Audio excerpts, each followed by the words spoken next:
So guys, good morning. Na-remove ka ba as admin ng inyong page or ng inyong profile?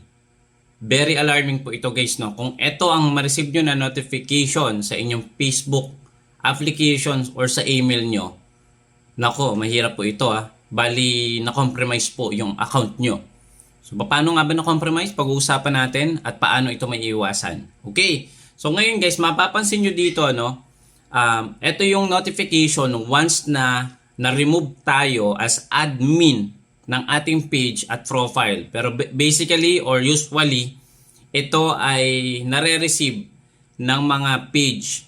Okay? Mas madali po kasi na ma-remove tayo sa page account natin. Okay? So, sabi dito, you have been removed from admin role. Ayan. Sabi dito, hi Jose Ofamuleda Jr. You have been removed as an admin from. So, sample, bibigyan ko kayo. The Homebase Edit or Jose Ofamuleda Jr. If you think a mistake has been made, please let us know using our contact form. Ayan, pag clinic nyo tong contact form, hindi automatic mababalik po kaagad yan. Kailangan mo dito ng necessary details. Ano ba ito? Yung mga proof of identity nyo. IDs. Ayan, dapat meron ka. Paano kapag wala kang ID na mapapresent? Hindi mo na ma-recover yung page mo. So, dito, tayo ay nako-compromise or na-hack yung account natin dahil hindi tayo masyadong nag-iisip.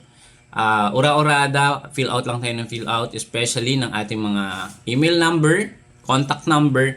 Kaya nga guys, meron tayong full guide nito kung paano nga ba i-only me or i-private yung mga sensitive information.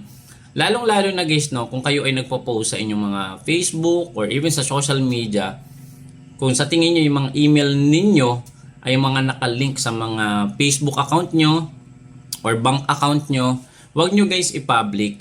Create another email. Email na pang pang mga daily notification or transaction. Huwag nyo ihalo sa inyong personal account yung inyong mga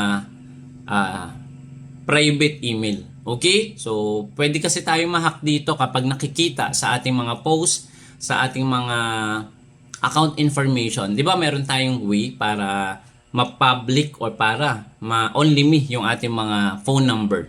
So, ayoko lang pakita dito yung phone number ko. Baka sa next, ipakita ko na lang sa inyo, yung guide.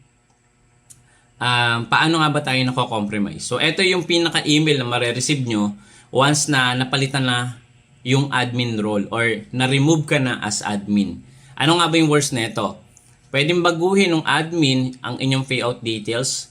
Ano ba yung payout details? Ito po yung ating mga detalye para sumahod po kay Facebook. Okay? Ang target po ng mga masasamang loob na ito ay yung mga creator mismo na merong na-generate na ng income or ng revenue sa ads or sa stars. Usually, ang pinapalit dito ng mga masasamang loob na ito ay yun ngang PayPal. Ayan. Usually, PayPal lang naman nilalagay nila dyan Magtaka ka pag bangko kasi matitrace sila pag bangko.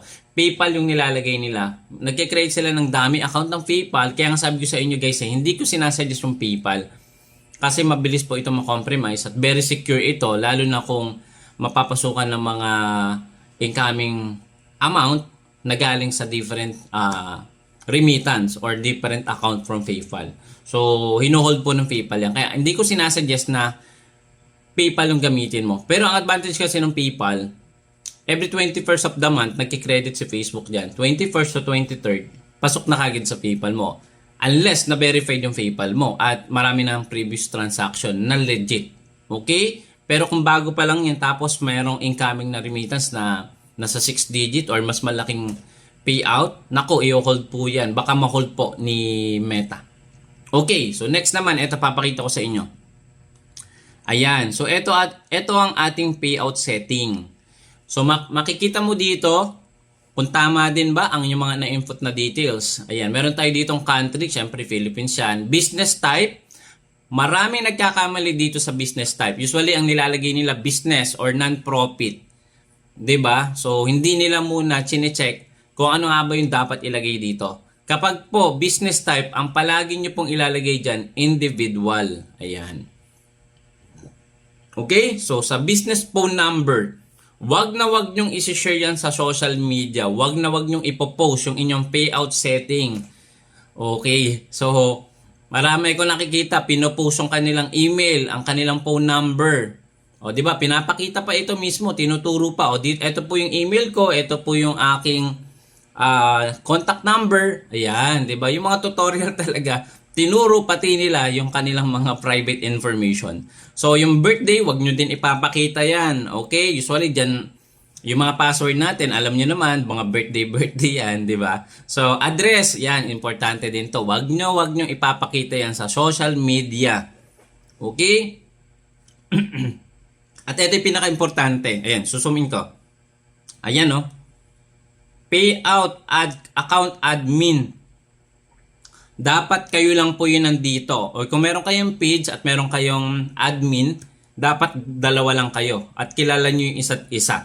Once na tatlo kayo dyan or may ibang pangalan dyan, usually taga ibang bansa, ay alam mo na na-compromise na yung account mo. Okay? So, yun lang ang pinaka gusto ko nyong malaman, na huwag kayong masyadong overwhelmed, excited sa pag-fill out ng mga nare-receive nyo na emails or mga post, no, na kailangan nyong mag-appeal, 'di ba? Ano lang naman, kung sa tingin mo wala ka namang nalalabag na violation, bakit ka mag-a-appeal basta-basta? At meron tayong full guide kung paano nga ba mag-appeal ng tama. So panoorin mo 'yan sa susunod na video. Okay? So hindi po tayo mag-fill out ng form tapos yun ay appeal natin, hindi. Merong proper pag-fill out ng form or ng appeal or send a feedback. Okay, eto nga guys, ayan, binalik ko lang para malinaw po sa inyo. Eto, kapag eto ang na-receive mo sa iyong email, you have been removed as admin ng inyong page or profile. Naku, mahirap po i-recover. It takes month bago ma-recover yan. At ang pinaka-worst dito guys, kahit ma-recover yan, nagkakaroon na ng violation ang inyong account. Okay, kasi minsan nagpo-post na din yung yung kumuha ng account nyo. At hindi lang yan, tanggal yung tanggal yung payout nyo. Hindi nyo makukuha. Kahit ma-recover nyo yan sa mga susunod na sahod, wala na, hindi na kayo makaka-receive ng earnings. Okay? So, lalo na kung ni-report nyo na na-compromise ng account nyo. Ito, ang usually na nare-receive natin sa email. Basahin po natin para sa kaalaman ng lahat at para po maging aware tayo. Please, pa-share naman po itong video na to kasi kawawa naman po yung ating mga fellow content creator na unang sahod nahak pa, 'di ba? Unang sahod naging bato pa. Dahil nga hindi sila aware sa mga ganito na mga ginagawa ng masasamang loob na ito. So ito yung email sa akin. Sa akin mismo nag-i-email itong mga masasamang loob na to. Okay? So sabi dito, your access in Jose Opo Mulieda Jr. have been revoked indefinitely due to a breach of community guidelines. May pag-ganun-ganun pa sila. Di ba kakabahan ka kagad kapag ito yung na-receive mo. So, ang email, meron silang community, Meta community. Magugulat ka pa, ay, galing to kay Meta, kailangan ko tong i-fill out. Wag na wag nyo pong gagawin yan. Sabi dito, hello, Jose Opo Mulieda Jr. We sincerely regret to inform you that your page, Jose Opo Mulieda Jr., dito po sila nag-email sa aking secondary email to. Hindi ito yung link ng aking email sa Facebook. Ibang email to. Okay? So, ito yung ginagamit ko sa business purposes. Itong email na to. So, is set for deletion due to violation of our community standard and concerning intellectual property. Ayan. Alam nila, di ba, yung mga kanilang script? If you would like to prevent the deletion of your page or recover any of the content or information you have been provided, please submit a report. Naku, kailangan daw natin mag-submit ng report using the link provided. Ayan. O, diba? Kailangan talaga nating ilagay yung ating mga detalye dito. Sabi pa dito, ito pa yung matindi.